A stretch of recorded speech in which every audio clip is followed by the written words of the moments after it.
രാത്രി 11 മണിയോടെയാണ് നെടുമ്പാശ്ശേരി വിമാനത്താവളത്തിന് സമീപത്തെ ആപ്പിൾ റെസിഡൻസിയുടെ പാർക്കിംഗ് ഏരിയയിൽ തീപിടുത്തമുണ്ടായത്. തീപിടുത്തമുണ്ടായപ്പോൾ തന്നെ മുറികളിലുണ്ടായിരുന്ന ആളുകളെ ഒഴിപ്പിച്ചു. ഉടൻ തന്നെ അഗ്നിരക്ഷാസേന എത്തി തീ അണയ്ക്കുകയും മുറിയിൽ കുടുങ്ങിയ ഒരു പെൺകുട്ടിയെ രക്ഷപ്പെടുത്തുകയും ചെയ്തു.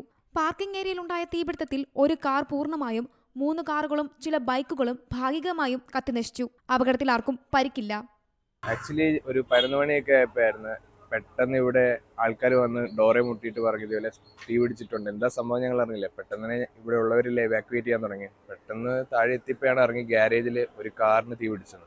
കാറിന് തീ പിടിച്ച് നോക്കി അത് കഴിഞ്ഞിട്ട് എൻ്റെ അടുത്തായിട്ട് തന്നെ സ്കൂട്ടിയും പിന്നെ 2 ബൈക്കും ഇതിനോടെ കൂടി തീ പിടിച്ചപ്പോഴത്തേന് ആകെ ഇച്ചിരി സീനായി. മൊത്തം ഗ്യാരേജ് ഓൾമോസ്റ്റ് കത്തി നശിച്ച്, അത് വയറിങ്ങിനൊക്കെ ആയി. പിന്നെ ലിഫ്റ്റിനും അതൊരു എന്താ പറയുക തീ പിടിച്ച്. അങ്ങനെ സ്മോക്കാണ് മെയിനായിട്ടുണ്ട്. പുലർച്ചെ 1 മണിയോടെ സൗത്ത് റെയിൽവേ ഗേറ്റിന് സമീപത്തെ ആക്രിക്കടയിലെ തീപിടുത്തത്തിൽ ഉണ്ടായത് വ്യാപക നാശനഷ്ടം. സിനിമാ നിർമ്മാതാവ് രാജു ഗോപിയുടെ ഉടമസ്ഥതയിലുള്ള ആക്രി ഗോഡൌണിനാണ് തീ പിടിച്ചത്. മണിക്കൂറുകളുടെ പരിശ്രമത്തിനൊടുവിലാണ് അഗ്നിരക്ഷാസേനയ്ക്ക് തീ നിയന്ത്രണ വിധേയമാക്കാൻ സാധിച്ചത്. ഗോഡൌണിനുള്ളിൽ പെട്ടുപോയ 9 ഇതര സംസ്ഥാന തൊഴിലാളികളെയും സേന രക്ഷപ്പെടുത്തി. ഗോഡൌണിന് പിൻവശത്ത് നിന്നാണ് തീ പടർന്നത്.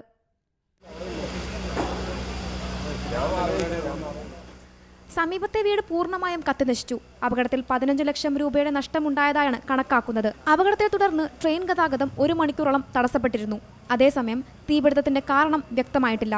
സംഭവത്തിൽ പോലീസ് അന്വേഷണം പുരോഗമിക്കുകയാണ്. Zee Malayalam news, Kochi.